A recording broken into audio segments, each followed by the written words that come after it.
In this video, we're going to be giving you kind of a walkthrough to the most powerful offense in Madden 23. It is out of the tight offset tight end formation, which is going to be found in the New Orleans Saints offensive playbook.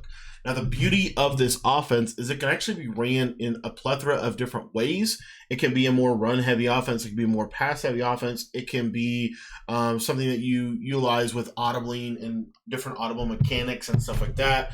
And so we're going to kind of show you really the bread and butter of this. And the reason I call this the most powerful offense in Madden 23 is because it has the most power plays packed within one formation. So from an audible perspective, what do I like to do when I run the tight offset tight end formation? We're just going to put the 0-1 trap in here, and then we're going to put the play Saints in. And then right here, if you want to, feel free to put Saints spot shake. You could also just kind of situationally add that into your audibles if you want.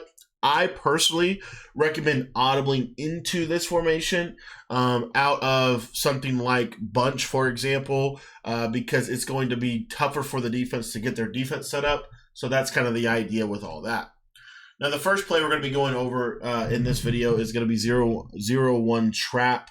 And the reason why is I do think it's definitely worth at least just talking about why this is such a good run. So what you want to do is just double team that nose tackle, and the 0-1 trap typically is going to be really good for giving you 1 or 2 yards. And again, it's really good against 3 down lineman sets. This is what makes this such a good offense.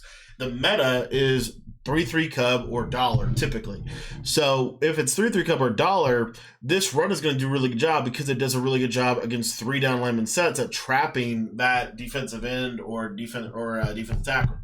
So right there, we played pretty good defense against it. But again, you're going to get some runs, and I wouldn't say run this. You don't want to spam this run necessarily unless they just truly can't stop it. But I do think it's worth at least just testing their run defense early on in the game and saying, okay, can they stop this run? If they can, then they can. If they can't, then they can't. Okay, but this is going to lead us to our next play, which is one of the best money plays in Madden 23, and that is this play, PA shot seams. What we're going to do is we're going to corner route Cromartie, we're going to drag Gates, and we're going to slant our outside right receiver, and we're going to motion him outside just like this. The beauty of this play is you have really 2 man beaters within one, or several man beaters within one, but you also have a play that is really, really good against zone. Now, I recommend calling this when you have your tight set to like your running back to the wide side of the field. But these corner routes, both of them are really good at being able to get separation against man-to-man. Another thing about this play, if you get a lot of man-to-man, this is a really good setup for basically motion snapping this slant. And what you want to do is right when he cuts, you want to pass it inside. Good old practice mode, man. They just scream at you in practice mode. But you should have the slant against man, and you should have the corner out as well.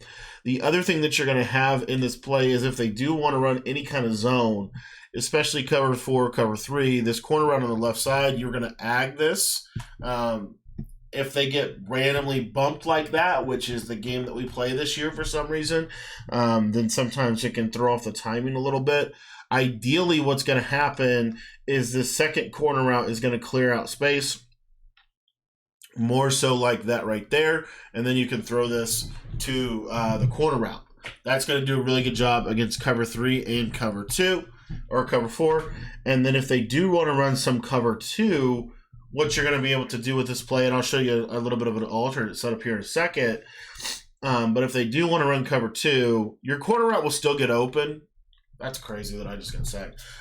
Your corner route will still get open. I guess we're just going to have to spy everybody because literally the practice mode sheds, they drive me so nuts. But what you'll see of it, both corner routes will be open against cover 2.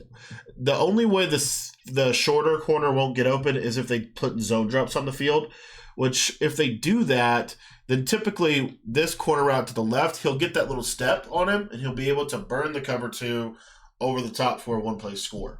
Okay, so PA shot team is a really good play, really hard to defend. Your backside is your drag and your check down to your slant. So now they've got to do a lot of stuff to stop. They've got to do a lot of stuff to stop your left side attack. So that's where I'd like to go to a play. Once they're able to maybe slow that down, then what I want to do is I want to go to something like Saints in. And the way we're going to set this play up is we're going to streak our tight end, we're going to slant our left side receiver, and we're going to block our running back. The reason I like this is because you really want to keep your plays to 3 hot routes or less, and then you can quick step really easily. But what you're going to see here is now we're going to attack the middle of the field with this really good post route that they're going to have to use her deep in the middle of the field. So because they have to use her deep in the middle of the field, it's going to look something like this, where it's going to be hard for them to use her deep in the middle of the field and be able to use her anything else. So if I go over to this play, and this is part of what makes this such a good offense, you're going to have your slant right here on the left side. So what you'll see here is he'll be open quick, and I can just throw that slant over the middle of the field. This is also a really good play that gets great. It's really good against man as well. So now they're kind of in a, again, they're just in a dilemma. It's going to be tough to defend this. They're going to do so much to defend that left side of the field. So now what they're going to do is they're going to blitz you. Maybe they do some kind of defense like this. Their user is going to be in the middle of the field. The beauty of this Saint spot shake play is these seam routes are really, really effective. So all I like to do with this Saint spot shake play is just put Harold Carmichael on an in route. And what you'll see here is either one of these streaks should be good, especially against zone defense. If they stop being able to bring their safeties down, it's going to be really good. But if they are able to bring their safeties down, they can knock this out. But there's some other things we can do. Of course, we can flat and wheel the running back if we wanted to. But really just these quick throws right there. The other thing you can do, and again, this kind of goes back to like the cloud flat versus hard flat debate. So if they're cloud flatting a lot on these sidelines, which typically they're probably going to be rolling the coverage. But anyway, if they are, you've got these quick wheels that can really do a good job against attacking the flats on both sides. So this is just a quick money play here out of the Saints playbook. And then let's say that we want to really get kind of solid here. You could do something like this. And now you have seam wheels and a slant to kind of take this play to the next level. So this is a very quick guide to the Saints offensive formation. If you want to get my full Saints offensive ebook, join the Patreon today for just $10. The link's in the description. You can sign up by heading down to the description and clicking the link down below.